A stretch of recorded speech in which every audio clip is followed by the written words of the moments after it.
Joyeux Noël! Alors en ces fêtes, j'ai choisi de vous lire une histoire de chat le jour de Noël.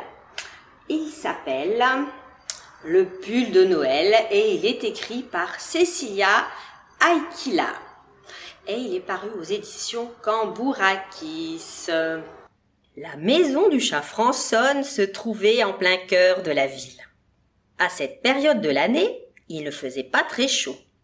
Le sol était recouvert de gel et le froid s'engouffrait par la porte. Mais son pull de laine tricoté était bien douillet. Tous les matins, de bonne heure, Fransson se promenait dans la petite ville pour se réchauffer. Ce matin-là, une atmosphère de fête régnait partout. La neige était tombée pendant la nuit et chaque animal, petit comme grand, était sorti faire ses achats de Noël ou trouver un sapin pour sa maison. Certains étaient pressés, mais la plupart prenaient le temps de s'arrêter pour discuter un petit moment avec leurs voisins et leurs amis. Fransson longea les vitrines des magasins et se frotta contre la devanture de la vieille librairie.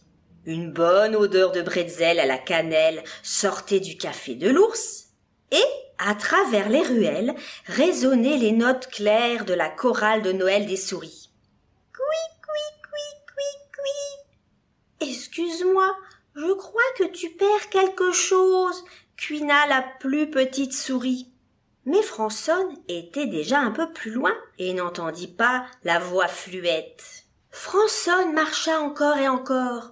Mais, au bout d'un moment, il eut une étrange sensation de froid au niveau du ventre. Quelle horreur! Son pull s'était détricoté en un long fil de laine. Voilà que Noël s'annonçait bien difficile pour un chat habitant une maison de carton. À cet instant, le fil se mit à frétiller et s'échappa en serpentant. Vite! Fransson attrapa son extrémité. Où allait-il? Le mieux était de le suivre. Le fil serpenta à travers la chorale de Noël des souris. S'envola au-dessus du chapeau d'Esther le raton laveur. Il virevolta au-dessus des maisons et des cheminées. Se faufila sur les tours et les toits. Disparut par la porte de la pâtisserie le chat brioché. Et en ressortit avec une incroyable rapidité. Mais il s'arrêta tout à coup devant la librairie de la ville. Quelqu'un tirait le fil de l'autre côté de la porte. Un léger fredonnement provenait de l'intérieur. Fransson ouvrit la porte avec précaution. À l'intérieur de la librairie, il faisait agréablement chaud.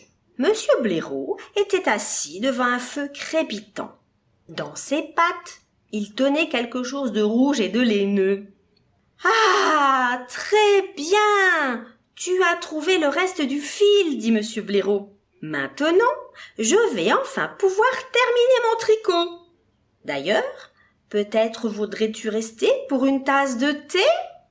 Et c'est ainsi qu'en cette froide journée d'hiver, Fransson perdit son pull, mais trouva un nouveau foyer. Et si je ne me trompe pas, ils y vivent toujours ensemble aujourd'hui.